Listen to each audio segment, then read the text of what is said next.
Notre thème de l'année, c'est mener le bon combat. Je ne sais pas ce qui monte en vous quand vous voyez pour la deuxième ou la première fois ce petit clip vidéo. Moi, cet homme qui est enfoncé dans son sable marais, qui est là, mais qu'est-ce qui m'arrive? À un moment donné, je ne sais pas si vous avez vu, mais il bouge ses lèvres. C'est comme s'il est en train de dire, ça se peut pas, je ne peux pas finir comme ça. C'est peut-être ce qu'il dit, ou peut-être il prie. Seigneur, au secours, là, je coule, je m'enfonce, fais quelque chose. Donne-moi un miracle.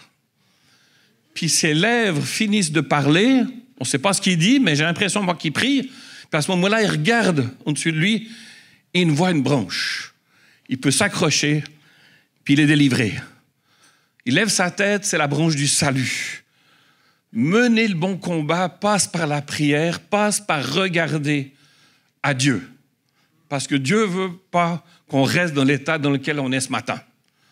Tout au long de cette année, on va voir comment est-ce que Dieu vient nous chercher, nous tirer, nous délivrer, nous guérir, nous accompagner. Mener le combat pour un jour nouveau. C'est le thème de mon message aujourd'hui. Jour nouveau. Je ne suis pas du tout un fan de boxe, mais je sais que des fois, pour gagner, il suffit d'un seul coup et l'adversaire est KO, est par terre. Ça m'arrive rarement dans la vie de faire juste un coup puis tout est fini. Peut-être c'est l'entraînement du boxeur, je ne sais pas où c'est bien visé, mais en tout cas, moi, ce n'est pas ça. Mener le bon combat, c'est rarement un seul coup pour moi et ça me suffit. J'ai l'impression que très souvent, pour gagner le combat, il faut de la persévérance. Ce n'est pas le premier coup qui fait toute la différence, c'est la durée des coups. C'est le nombre de coups qu'à un moment donné, c'est bon, c'est derrière. Alors je crois que cette année, pour mener le bon combat, ça va nous appeler à prier. Ça va nous appeler à persévérer.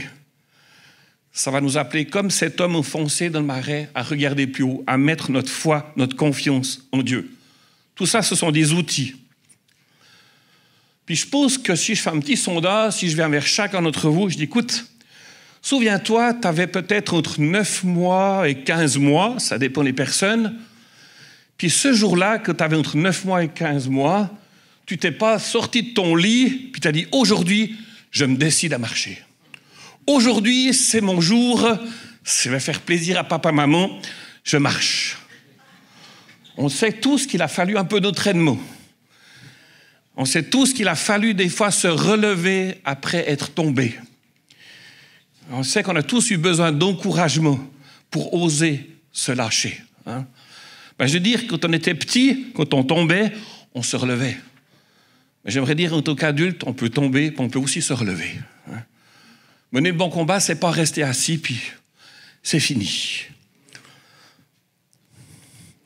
J'ai appris, pourtant je n'ai pas trop de cheveux blancs encore, mais j'ai appris quand même, qu'avec les expériences, avec les années, que faire des résolutions le 1er janvier, ça ne me sert à rien. J'étais très fier, adolescent, quand je rentrais du camp de ski avec l'église. J'avais plein de résolutions, mais le 2 janvier, c'était déjà oublié. Qu'est-ce que ça m'a montré? C'est que ma volonté, elle est faible.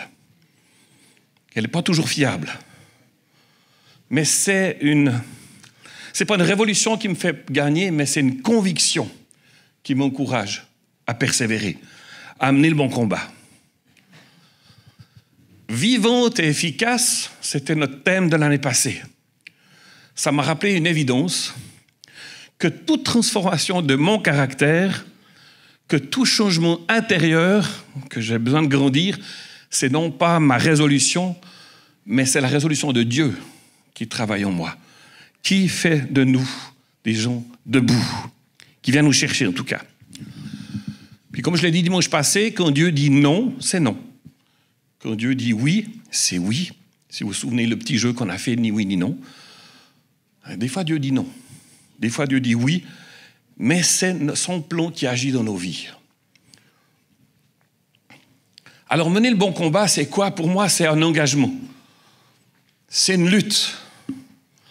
Luc l'a partagé dimanche passé, que si je veux gagner le combat, je ne peux pas rester spectateur.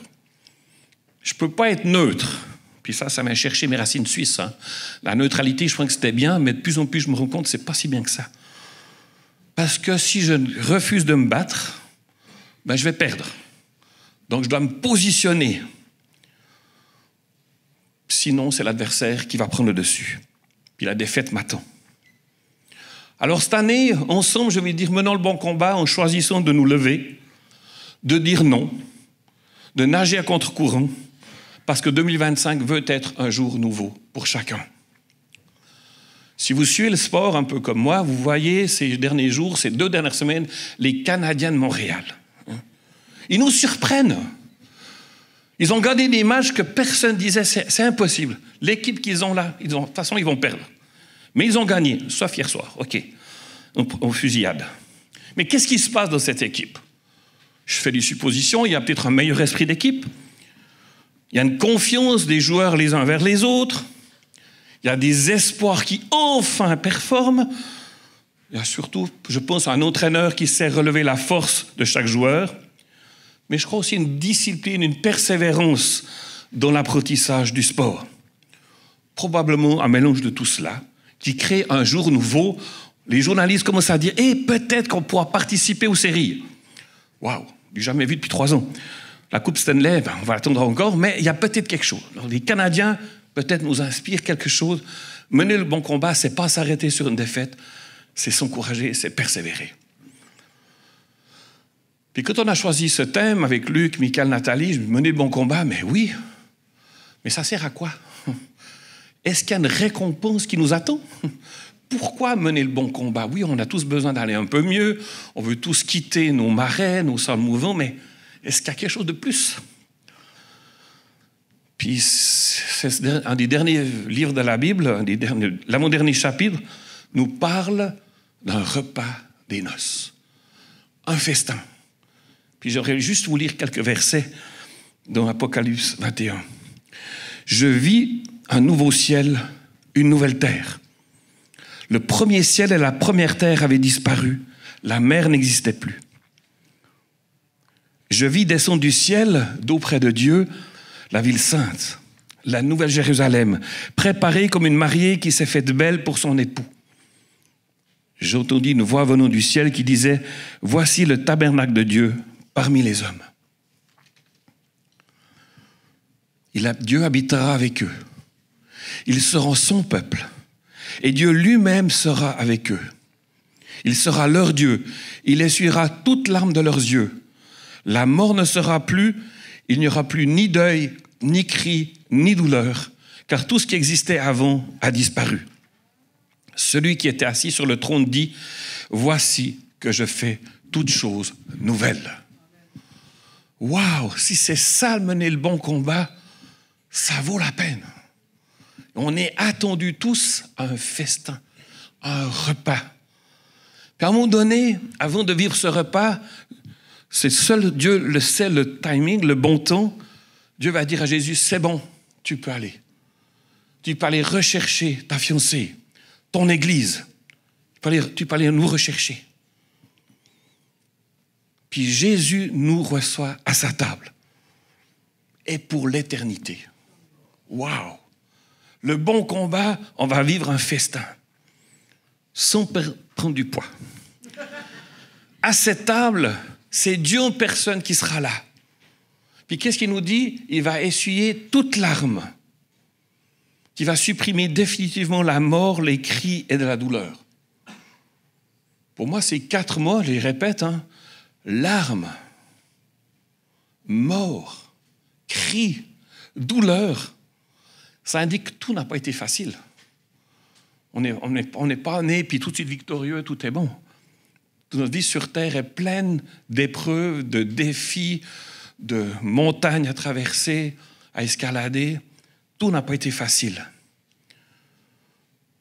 Le combat de la maladie se fait souvent dans les larmes. Combien pleurent parmi nous ceux qui pleurent, mais pourquoi je suis encore malade? Qu'est-ce qui se passe? Mais il y a un autre verset dans la Bible qui dit qu'un jour Dieu viendra vers nous avec un vase, et dans ce vase, il y aura chacune de nos larmes. C'est extraordinaire. Quand on sera à ce repas, Dieu dira, j'ai vu tout ce que tu as souffert. J'ai vu tout ce que tu as pleuré. Regarde, j'étais là. Tu n'as peut-être pas vu, Mais moi, j'ai récolté chacune de tes larmes dans mon vase et aujourd'hui, je vide ce vase. C'est fini. Plus besoin de pleurer. Plus besoin de pleurer. Viens dans ma présence. Waouh! La saison du deuil, c'est pas toujours facile à vivre non plus.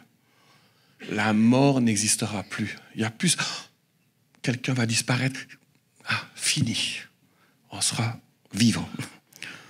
Toute personne qu'on va retrouver. Encore une autre chose. On crie souvent pour obtenir justice ou pour se faire entendre. Là, quand on sera vers Dieu, dans ce repas final, plus besoin de crier. J'ai tout entendu. J'ai tout enregistré. Je sais tout ce que tu as crié. Je sais même que tu as perdu des fois ta voix. Aujourd'hui, c'est fini. Puis la douleur. Ce n'est pas seulement la découverte de nouveaux muscles ou d'un muscle inconnu après un effort physique. Donc ces 4 mots n'existeront plus dans la présence de Dieu. Moi, ça me donne la force de persévérer. Je dis, un jour, chacune de mes larmes sera finie.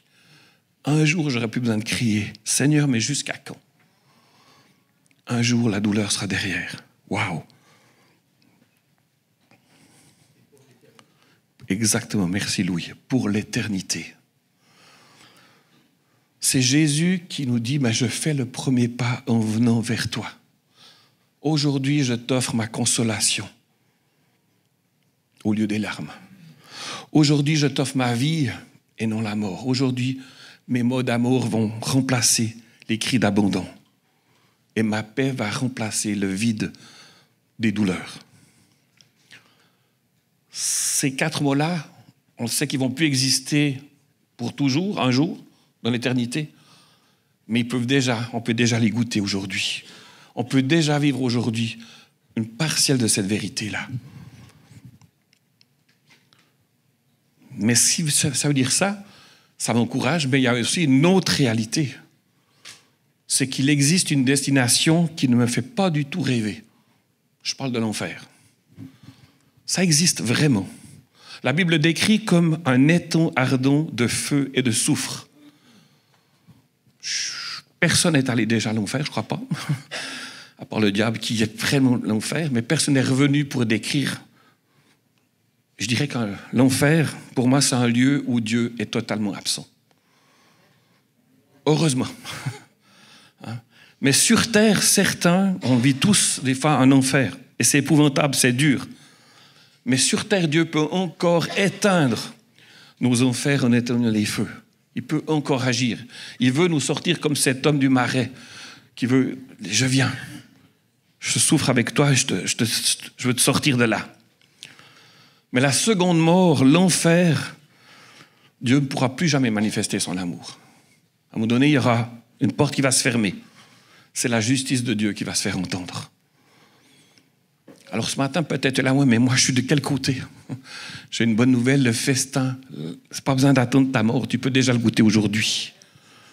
Tu peux simplement dire, Jésus, je reconnais que ma vie n'est encore pas correcte, que tu es mort pour moi, pour mes péchés. Je te demande pardon, je veux croire en toi, je veux goûter déjà aujourd'hui à ta consolation, à ton pardon, à ton soulagement, à ta paix. Je choisis de croire en toi. Personne n'ira devant Dieu. Regarde mon CV. Regarde tout ce que j'ai fait. C'est pas ça qui va nous donner l'accès à Dieu.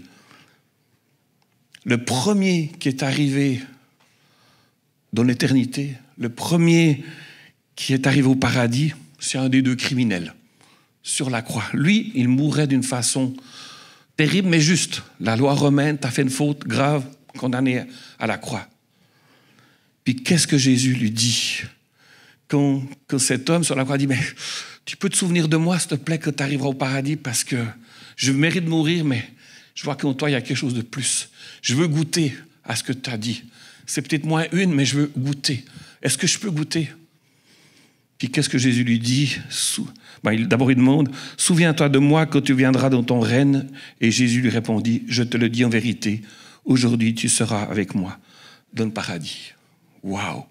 On peut le goûter dès aujourd'hui, ce paradis. Lui, il l'a goûté juste avant de mourir, mais nous, on peut déjà le goûter. Mener le bon combat, c'est persévérer. Seigneur, j'ai besoin de toi. Mais une fois sauvés, une fois qu'on a dit oui à Jésus, vous le savez tous, nos luttes ne sont pas terminées. Alors mener le combat pour un jour nouveau signifie vivre en accord avec Dieu. C'est tu m'as sauvé, mais je veux apprendre à te connaître. Je veux apprendre à t'obéir. Je veux apprendre à tes valeurs, vivre tes valeurs. Pourquoi? Parce que Dieu est saint. Dieu est aussi un ami, un guide, un conseiller, un père aimant. Mais il est saint. Ça veut dire quoi? Un seul péché et sa face se détourne. Mais Dieu dit, je suis saint, mais je suis aussi celui qui pardonne. Viens à moi. En reconnaissant nos torts, en marchant avec un cœur humble, en persévérant dans l'obéissance, Dieu vient à notre secours. Vous allez paraître drôle, mais moi, depuis que je travaille un peu à la prison, ça m'a montré vraiment le pouvoir de la loi. Qu'à la suite d'un mauvais comportement, il y a eu une punition. La loi du Canada a puni. Et se retrouvent ces femmes que je visite en prison. Mais la Bible nous dit quoi? Que le salaire du péché, c'est la mort. Ces femmes vont en prison, mais nous tous, on pourrait dire, la mort nous attend. On n'est pas mieux que ces femmes. On a tous fait des choses qui déshonorent Dieu, qui n'obéissent pas. Le salaire du péché, c'est la mort. Donc, si nous sommes vivants ce matin, c'est que Dieu a un autre plan pour nous. Quel cadeau! Vous avez prié très fort il y a 2 ans, 2 ans et demi, pour mon garçon qui avait le cancer. Quand, il y a 2 ans, l'oncologue m'a regardé, m'a dit « Rémission, c'est terminé », j'ai bondi de joie. Mais Dieu, quand il dit « Je ne veux pas que tu meurs », c'est encore une autre voie, c'est encore une autre meilleure nouvelle. Il nous sauve, il nous rétablit, il nous offre ce jour nouveau. Et Dieu veut s'engager pour 2025 à être un partenaire à nouveau à nos côtés pour nous aider à mener le bon combat. Le mot survivant, Dieu, c'est pas ça. Il ne veut pas nous laisser dans l'état survivant. Il s'engage à nous donner une vie en abondance, une vie qui s'épanouit, qui guérit. La Bible nous dit qu'il connaît nos douleurs, qu'il connaît nos luttes, qu'il connaît notre honte, nos bobos qui nous empêchent de dormir, qui nous font grignoter le soir avant d'aller au lit, qui nous font consommer pour chercher un soulagement provisoire. Il connaît nos diverses dépendances. Mais Jésus est venu pour nous donner sa vie qui va nous rendre libres et gagnants.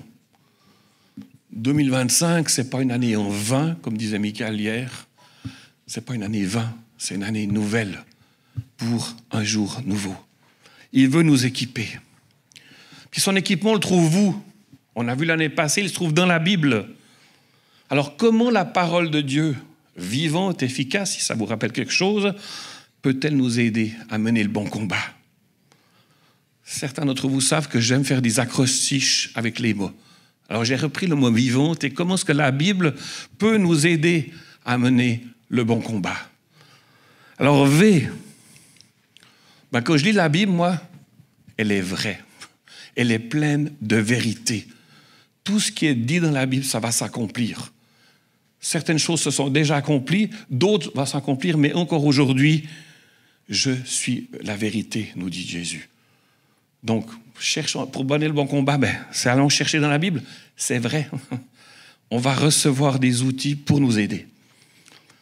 I comme intelligence. Toute chose concourt au bien de ceux qui aiment Dieu. Toute chose, ce n'est pas seulement les choses positives. Nos épreuves, nos difficultés, Dieu les utilise. Il peut ouvrir des portes qu'on pensait fermer. Il utilise tout pour nous rapprocher de lui. Il est intelligent. Il sait dans notre combat dans lequel on est, mais il a une stratégie pour nous. Ce n'est pas nous laisser orphelins, abandonnés tout seuls au bord de la route. Il y a quelqu'un qui va me chercher? Dieu n'est pas comme ça. Il est intelligent pour nous. V comme vaccin pour le péché, un excellent message que vous trouvez sur le site internet de Luc pendant le Covid. Mais la Bible nous aide, nous donne des vaccins. Comment aller de victoire en victoire? Comment est-ce qu'on peut gentiment parce qu'on ne croit pas définitif sur terre, mais se débarrasser du péché. Comment est-ce qu'on peut avoir le dégoût du mal, du péché? Un vaccin. Ah, comme une aventure passionnante. Lisez.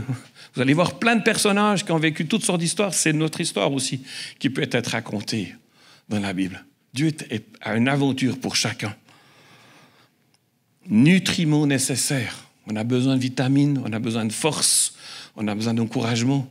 Donc lire la Bible, c'est 31 jours ensemble, prier ensemble, ça nous unit. Mais des fois, juste ouvrir la Bible, prendre un verset, c'est le nutriment qu'on a besoin. Thé comme table, comme je l'ai dit, quel bonheur d'être invité tous les jours à sa table. Pas besoin d'être parfait pour aller devant Dieu. La seule chose, c'est souvent, je l'ai dit, Seigneur, au secours, tu vois comme je suis. J'ai besoin de toi. Mais tout de suite, qu'est-ce qu'il fait? Il nous accueille. À sa table, on est invité. Il nous fait un E comme un engagement à mener le bon combat. L'engagement que Dieu nous demande, c'est davantage qu'un abonnement Netflix, parce que Netflix, on peut facilement le résilier. Hein? C'est beaucoup plus que ça. C'est un engagement radical. Une vie de disciple, une vie de chrétien, ça demande un engagement, oui, des fois un prix à payer, de la persévérance. Et j'ai eu le plaisir, pendant ce début d'année, pendant quelques jours de congé, de regarder le film « Messagère de guerre ». Vous l'avez peut-être vu. C'est l'histoire d'une capitaine de l'armée et de son bataillon. C'est des femmes soldats, elles sont noires. D'accord? Les femmes blanches, elles sont toujours choisies en premier. Elles sont très mal entraînées, très mal équipées, mais au sein de l'armée américaine, c'est un film vrai, on n'y croit pas, en ces femmes noires. Ces femmes soldates ne sont pas considérées. Elles sont méprisées. Elles font face à de nombreux obstacles. On voit dans ce film que les hauts placés, les hauts gradés, elles ne croient pas en leur capacité. Mais ce que j'aime dans ce film, c'est l'attitude du capitaine de ce bataillon. Elle leur enseigne la persévérance.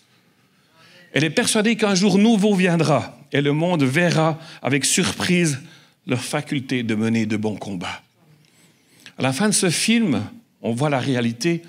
On voit Michelle Obama, la femme de l'ancien président, M. Obama, qui félicite ces soldates qui sont encore vivantes pour tout ce qu'elles ont fait pour les États-Unis pendant la Deuxième Guerre mondiale.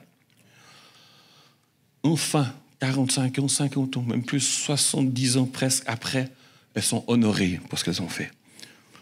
Donc ce film a montré que la puissance d'un engagement dans l'unité, ça détruit des préjugés. Ça fait tomber les fausses croyances. Au départ de leur mission, c'était mission impossible. On sait James Bond, il y a une suite. Mais là, pour elle, mission impossible. On n'y croyait pas. C'est même troublant. Pour un moment donné, je me suis regardé, mais qu'est-ce qui se passe? On ne leur fait pas confiance. Pourquoi? Elles choisissent de persévérer malgré les vents contraires. Dans ce film, à un moment donné, il y a un aumônier qui arrive. Il fait une prédication. Je suis presque à l'autre toilette en train de vomir de tout ce qu'il a dit. C'est scandaleux. Par contre, j'ai applaudi comment Dieu élève ceux qui marchent dans l'humilité. Mener le bon combat, c'est marcher des fois dans les vents contraires avec une conviction que Dieu nous donne, même si personne ne nous croit sur le moment. C'est mettre en pratique la parole de Dieu. La parole de Dieu, on l'a vu l'année passée, quand on la met en pratique, ça donne quoi? L'efficacité. Efficace. Et l'efficacité nous donne la capacité de ne pas s'arrêter au premier regard, à la première impression. L'autre jour, à la prison, il y a des gardiens qui sont venus vers moi, il y a des femmes qui sont venues vers moi, mais Laurent, pourquoi tu prends toujours, quasiment une fois par semaine, cette détenue de ton bureau? Tu ne vois pas qu'elle essaie de manipuler, d'obtenir un petit moment de discussion parce qu'avec elle, c'est cause perdue. Puis ça m'a choqué qu'on me dise ça. J'étais là, oui, merci de me conseiller, les gardiens, si vous voyez des choses que je ne vois pas, merci d'être mon angle mort, je vais être vigilant. Mais il y a une chose que j'aimerais vous dire, vous avez parlé, c'est quoi cette détenue? Je suis désolé, c'est une femme. Ce n'est pas une détenue. C'est une femme qui a eu un parcours difficile, qui a toute une histoire comme nous tous. Alors j'essaie de leur expliquer que j'essaie qu'avec le regard de Dieu, de lui présenter le cadeau de la deuxième chance. Dire, ben oui, peut-être tu me manipules, peut-être bien que je le vois bien, ou pas, mais juste dire que je veux croire en Dieu quelque chose pour toi. Donc, mener le bon combat, c'est pas s'arrêter à ce qu'on voit, puis c'est fini. Dire, Seigneur, donne-moi tes yeux sur cette situation. Donne-moi de voir au-delà de ce que je vois, de ce que j'entends, parce que tu as quelque chose d'autre.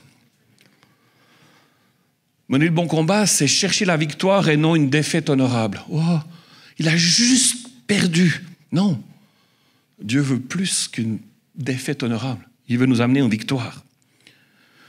Mener le bon combat pour un jour nouveau, je veux dire, c'est oser en 2025 diminuer peut-être les réseaux sociaux, faire un choix sur nos lectures, nos films. Là, vous êtes inscrit sur la feuille de jeûne, vous allez vous inscrire. Pourquoi pas prendre votre téléphone, faire une photo? Qui c'est qui prie avec moi ce jour-là? Peut-être lui téléphoner, lui demander comment ça va, je jeûne avec toi aujourd'hui. Est-ce qu'on peut juste se parler, s'encourager?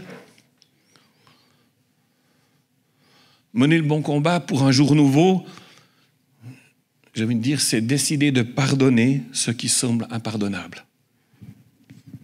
C'est étendre la grâce que Dieu m'a donnée à mon prochain qui me fait du mal. C'est dire, Seigneur, j'ai reçu tout de toi, autour de moi me fait du mal, mais moi je veux aussi étendre ta grâce sur mon prochain. Quand notre voiture est à court de carburant, on ne va pas choisir à la vendre, d'accord? On va faire le plein.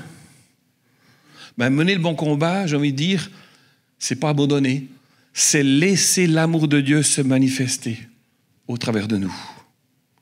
Et ne pas abandonner. Seigneur, je suis à sec. C'est dur. Je vais vers toi. Fais-moi le plein. Remplis-moi. Je ne veux pas rester au bord de la route. Dieu est notre force quand nous choisissons d'abandonner, je veux dire. Dieu dit, il prend le relais. C'est simplement lui dire, Seigneur, j'arrête pas. J'ai besoin de toi que tu prennes la suite maintenant. Parce que je veux mener ce bon combat. Je ne veux pas m'arrêter là. Mener le bon combat, c'est la réponse extérieure à ce que nous vivons à l'intérieur de nous. Et j'ai lu cette petite histoire que je trouve sympathique, je vous la livre. C'est un adolescent qui s'appelle Patrice. Patrice, il avait chez lui un vieux canapé dans le salon. Puis ce vieux canapé, il était troué, usé, complètement abîmé. Mais Patrice aimait ce canapé. Puis un jour, il entend à la cuisine sa mère et sa tante dire « Écoute, tu ne trouves pas que ce serait le temps de changer le canapé, là? Tellement... on n'ose plus s'asseoir, il a des trous partout, puis c'est désagréable, il ne va pas dans ton appartement. Il faut le changer. » Puis j'en ai trouvé un, le même, neuf. Bon, il a juste une autre couleur. Mais je pense qu'il irait bien. Et Patrice se lève de son canapé, il apprend. Hé, de quoi vous discutez là? Ça va pas? Mon canapé, vous parlez d'un cadeau, c'est mon canapé. Il se met en colère. Non mais, qu'est-ce qui se passe, Patrice? Pourquoi tu as l'air contrarié? Pourquoi tu es fâché? Pourquoi tu ne veux pas le changer? Mais vous ne comprenez pas, ce canapé, ça me rappelle mes soirées avec mes amis. Quand ils ne sont pas là, je vois les trous, parce qu'on a rigolé ensemble. Puis, ça me rappelle aussi quand papa était à la maison. Donc, changer de canapé, exclu. Je ne veux pas. L'ancien canapé est jeté à la poubelle. Et le nouveau a pris place. Puis 3 mois plus tard, Patrice regarde ce nouveau canapé et puis il se dit, mais heureusement qu'on a changé. Parce que la nostalgie aurait pu me faire rater une bénédiction. L'attachement au passé nous empêche des fois d'entrer dans les joies présentes, de saisir les joies qui vont venir.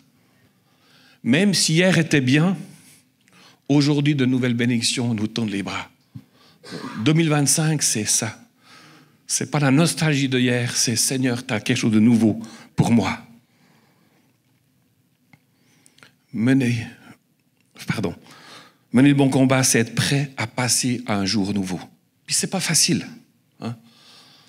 On voit dans la Bible quand le peuple d'Israël était au bord du pays du Canada, du pays de Canaan, qui était prêt à entrer dans le Canada. Qu'est-ce que les Israélites ont dit à Moïse? C'est pas mieux de retourner en Égypte? Tu sais, on était bien là-bas. Exactement. On connaissait. Ils sont sur le point de saisir leur destinée, de découvrir leur jour nouveau, et voilà déjà qu'ils regrettent le passé. C'est un peu notre tendance, d'embellir le passé, de nous persuader que c'était mieux avant. Et Paul nous dira dans Philippiens, « Oublie ce qui est derrière, porte-toi vers ce qui est devant. Je cours vers le but pour remporter le prix. » Mener le bon combat, c'est pas reculer, mais c'est aller de l'avant, c'est saisir notre destinée et avancer. Puis je dirais, ce qui est passé, ce qui est mort est mort. Puis si autrefois vous avez volé, menti, commis des choses malhonnêtes, on ne peut plus l'effacer. Mais seuls nos choix présents et à venir nous appartiennent. Alors mener le bon combat en suivant Jésus, c'est laisser derrière nos peurs. C'est laisser derrière ce qui nous a tenus ligotés, emprisonnés. Suivre Jésus, ça redonne l'espérance. Puis rien ne vous oblige de rester prisonnier de votre passé. Jésus veut, Jésus peut redonner un sens à notre vie. Quelqu'un a dit, le passé ne peut pas être changé, mais vous avez la possibilité d'agir sur le présent pour saisir les promesses de Dieu. Tant que vous resterez scotché à votre passé, vous ne pourrez jamais avancer. Alors l'attitude qu'on choisit en ce début d'année va déterminer notre destinée, notre combat qu'on veut mener. C'est Déborah Perrault qui a écrit ce poème que je vais vous lire. Je ne sais pas qui c'est, Déborah Perrault, mais elle m'a inspiré. C'est un combat entre je vais de l'avant ou je me plaide en arrière. Un combat entre je choisis de faire confiance ou je reste dans ce que je connais, qui m'a tenu, qui me fait du mal, mais c'est mon petit confort au lieu d'aller de l'avant. Donc le meilleur est devant toi. Voilà ce qu'elle écrit. Assis, totalement arrêté et submergé par mes réflexions qui t'oppressent, tu regardes en arrière. Tu regardes par terre et tu vois tes faiblesses. Tu rêvasses et tu ressasses ton passé qui sans cesse te bouleverse. Laisse-la ce passé cassé qui t'a brisé, qui t'empêche d'avancer. Range tous tes souvenirs qui s'en vont et reviennent sans arrêt et qui améliorent ton passé pour masquer la réalité. Derrière toi, tes échecs, tes erreurs, ta détresse, devant toi, ton rêve, ta vie, ta promesse. Derrière toi, l'esclavage, le désert, la fuite. Devant toi, la liberté, l'abondance, la réussite. Derrière toi, toute une vie de souvenirs. Devant toi, toute une vie à conquérir. Mais existe seulement un choix à faire entre ce qui est résolu et ce qui reste à bâtir. Le meilleur est devant toi, mais l'inconnu engendre la frayeur. La promesse est pour toi, mais sa grandeur te fait peur. Alors que si Dieu est avec toi, tu seras toujours vainqueur. Lève-toi maintenant, empare-toi de ta vie et prépare-toi au combat. Oublie le passé, lève les yeux vers ton avenir.